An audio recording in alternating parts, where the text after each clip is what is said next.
Picture this, it is 1916. In the trenches of the Western Front, men are dying in the mud at a rate that has no historical parallel. The Somme alone, a single battle, will produce over 1 million casualties in 5 months. Gas attacks, artillery rats, trench fever, the industrialization of killing running at full capacity.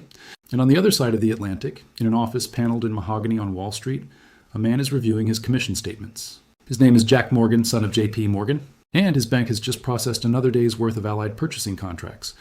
Roughly $10 million in goods every single day, flowing from American suppliers to the British and French war effort. Rifles, artillery shells, steeled up food, horses, the material of a war that shows no sign of ending. Every transaction generates a commission. Every loan generates interest. Every supplier, many of them also financed by Morgan, generates a margin. By the time the war ends, Morgan's export department will have handled over $3 billion in war materials. The bank will have earned approximately $30 million in commissions alone. Here's what makes this interesting.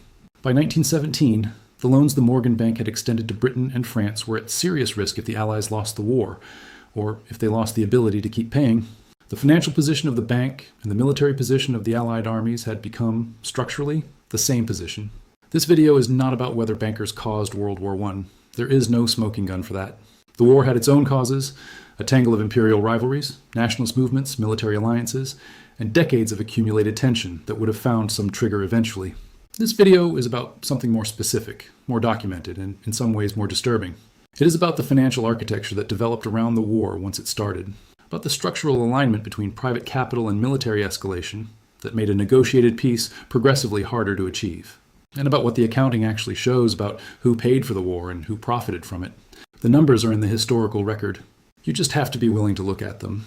Thank you for being here. It genuinely means something. Welcome to Hidden Ledger, where money, power, and history collide, and nothing is ever as simple as it looks. Subscribe now and turn on notifications if you want to keep reading the ledger. And drop a comment telling me where you're watching from. This channel reaches people across dozens of countries, and I want to see the map.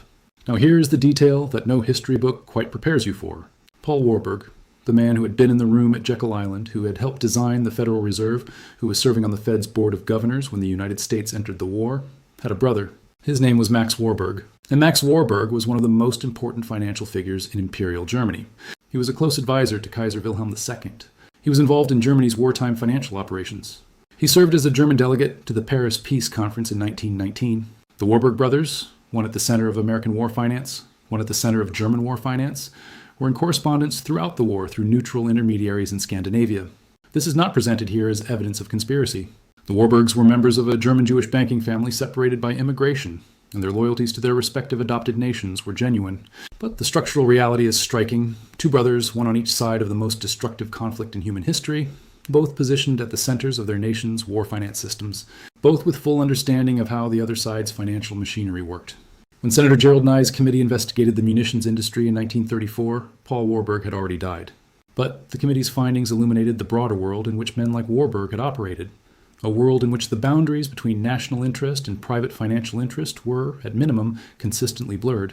By early 1917, the financial architecture that had developed around the Allied war effort was under serious pressure.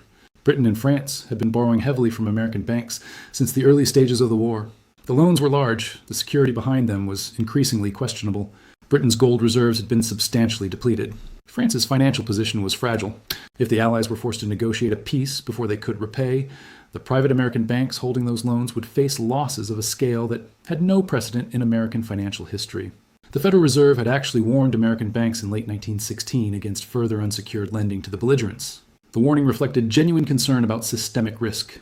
But the loans already extended were not the kind of obligation that could be unwound by a policy advisory. Historians, including Niall Ferguson and Murray Rothbard, have argued that the pressure on the Wilson administration in the period leading up to American entry into the war in April 1917 cannot be fully understood, without accounting for the financial exposure of private banks. Wilson himself acknowledged in private correspondence that a major Allied financial collapse would have severe consequences for American commerce. Whether this financial pressure was the primary driver of American entry is genuinely debated by historians. The war had other dimensions. The unrestricted submarine warfare that was sinking American ships, the Zimmermann telegram, the genuine pro-Allied sentiment of the Wilson administration. But the financial architecture was a structural factor. The alignment between the interests of major private banks and the decision to enter the war is documented. It is not the complete story. It is a significant part of it. Once the United States entered the war, the government issued Liberty bonds at massive scale. enabling public capital to flow into the war effort, and, effectively, to backstop the private lending that had preceded it. American entry transformed the financial risk that private banks had been carrying into a national obligation. The financial results of the war for American industry were, by any measure, extraordinary. U.S. Steel's net income jumped from $105 million in 1914 to $240 million during the peak war years. DuPont's profits increased by more than 400%. Bethlehem Steel, Anaconda Copper, and dozens of other industrial firms posted returns that would have been unimaginable in peacetime conditions. When the Nye Committee investigated in 1934, its investigators found internal communications from the period in which arms industry executives described the extraordinary returns as, in their own words, the good fruit of sound business. The committee documented that approximately 21,000 new American millionaires were created during the war years, a period in which soldiers were dying on the Western Front at a rate that averaged several thousand per day. The Nye Committee stopped short of concluding that the profit motive had caused the war. Its findings were contested then, and remain contested by historians now. But it documented, using the company's own records, a scale of financial benefit from continued conflict that is impossible to ignore when constructing an honest account of the war's financial history. The peace was, in financial terms, an extension of the war by other means. The Treaty of Versailles imposed reparations on Germany at a scale that most serious economists, including Keynes, who resigned from the British delegation in protest and wrote The Economic Consequences of the Peace, considered economically undeliverable. Germany could not pay what it owed. Britain and France could not afford to receive nothing, because they owed the United States the billions borrowed during the war. The solution was a circular debt loop of almost Baroque complexity.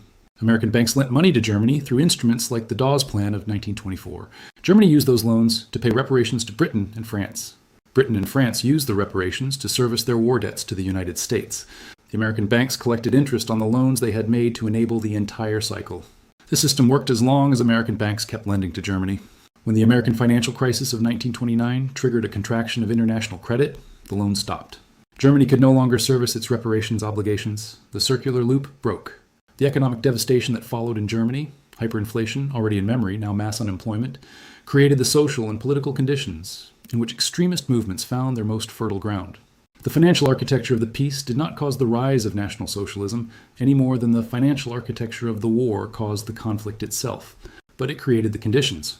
The debt spiral that originated in wartime borrowing, structured into the peace treaty, and collapsed in the A-global depression was a direct contributor to the instability that made the following decade possible. What is the honest conclusion of all of this? Not that a group of bankers sat in a room and designed a war for profit. The historical record does not support that claim, and making it would be both inaccurate and a distraction from the more important and more verifiable story. The honest conclusion is this. By 1917, the financial architecture that had developed around World War I had created a structural alignment between private capital and military escalation that made a negotiated peace progressively harder to achieve. The people most exposed to the financial consequences of an early peace were among the most influential voices in American public life. Their exposure was not secret. It was documented in loan agreements, commission structures, and balance sheets that were available to anyone who looked. The Nye Committee looked. The 39 volumes of testimony it produced remain in the Library of Congress.